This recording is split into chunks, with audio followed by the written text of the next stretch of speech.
¿Prestaste plata y no te pagaron? De este tema vamos a hablar hoy en mi canal de YouTube, Daniela Abogada. No importa si prestaste plata y no firmaste un documento, lo importante es que la ley te respalda en estos casos. Vamos a establecer dos situaciones: cuando prestaste plata y firmaste un título ejecutivo, es decir, un documento, o cuando prestaste plata y no firmaste nada. Primero, ¿qué es un título ejecutivo? Es un documento donde se prueba que una persona te debe dinero. Este documento tiene que ser claro, expreso y exigible. Puede ser un pagaré, una letra de cambio o un contrato, incluso un cheque. Si tienes un documento firmado, tienes una ventaja, porque simplemente presentas un proceso ejecutivo ante un juez. ¿Qué quiere decir esto? Que le dices al juez: ejecúteme el cobro de este dinero. La consecuencia de hacer este proceso para la persona que te debe es que le vas a solicitar al juez que le ordene una medida de embargo de cuentas, de bienes, de salario, de todo lo que esté a nombre de él. Este es mi mejor consejo. Si vas a prestar plata, haz firmar un documento, una letra, un pagaré, porque así te vas a ahorrar muchos dolores de cabeza y en caso tal vas a ejecutar o recuperar tu dinero mucho más rápido. Ahora, ¿qué hacer cuando no tienes un título ejecutivo, no tienes un documento, no tienes nada? Es decir, prestaste plata de buena fe. Lo primero que tienes que hacer es dirigirte a un juez, pero a través de un proceso ordinario. Normalmente es un proceso monitorio o declarativo. ¿De qué depende? Que vayas al primero o al segundo del monto. Si la obligación es menor a 57 millones de pesos en el año 2025, es a través de un proceso monitorio.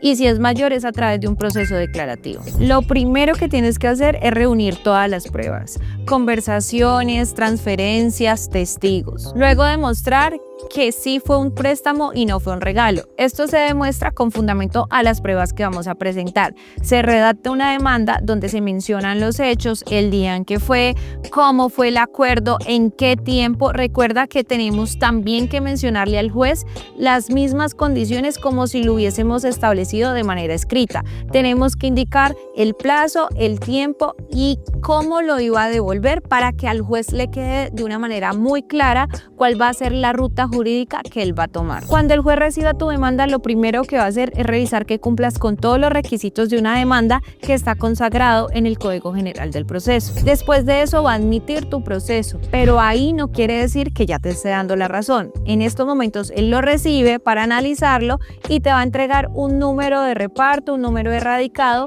y con ese número va a notificar a la contraparte. Aquí existe dos escenarios. Primero, que le dicen a ellos: notifíquese y preséntenos su defensa.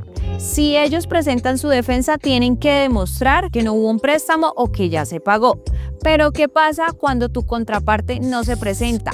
Haz de cuenta que pierde el derecho a la defensa y es donde te van a dar una sentencia, la cual se convierte en un título ejecutivo. Y con un título ejecutivo tú lo que tienes que hacer es ejecutar, cobrar. Es un proceso más lento, pero es seguro y viable. Es importante que tengas en cuenta que esto es una obligación y todas las obligaciones prescriben. Si han pasado 3 años, prescriben. Pero en la última situación, cuando tú no tienes un título ejecutivo, solo puedes hacerlo hasta 2 años. Entre más reciente, mucho mejor, porque las pruebas van a ser mucho más valederas para el juez. Cuando tú haces todo este proceso, van a salir unas medidas preventivas o unos mandamientos de pago, lo que normalmente conocemos como están embargados. Pero ¿qué pasa cuando la persona no tiene nada? Recordemos que el proceso ejecutivo sí es viable con tal que tengamos toda la documentación o el proceso monitorio. Pero va a depender el resultado del proceso, la persona que tenga para que le quitemos, qué le pueden quitar o cómo se le puede cobrar. Cuentas bancarias, salario, propiedades. Si tiene registrada una marca, le pueden embargar la marca, y si tiene cámaras de comercio, también. Cuando hagamos este proceso, también hay un tiempo límite para que logremos recuperar ese dinero, y si no lo logramos recuperar, simplemente va a prescribir. Por eso es importante, yo siempre hago la recomendación, que cuando vayas a prestar dinero, primero mires qué propiedades tiene, qué garantías tiene, y tú puedes validarlo solo con el número de cédula. Ingresas a la página en Google, al supernotariado, creas un usuario y ahí vas a buscar consultas generales, ingresas el número de cédula de la persona y te van a salir qué propiedades tienes a nombre de esa persona. Cuando vayas a prestar dinero, no te dejes solo llevar porque la persona parezca buena paga. Siempre es importante hacerle firmar un documento y de hecho, antes de hacerle firmar el documento, valides qué tanta garantía tiene esa persona para que tú puedas prestarle el dinero. Recuerda siempre hacer firmar un documento y cuando lo hagas firmar una letra de cambio, un cheque, un pagaré, tienes que saber diligenciarlo, porque si lo diligencias mal no lo vas a poder cobrar. No olvides suscribirte a mi canal. Soy Daniela Abogada, la abogada que sabe lo que los demás no saben. Y sígueme en redes sociales como danielaabogada.co.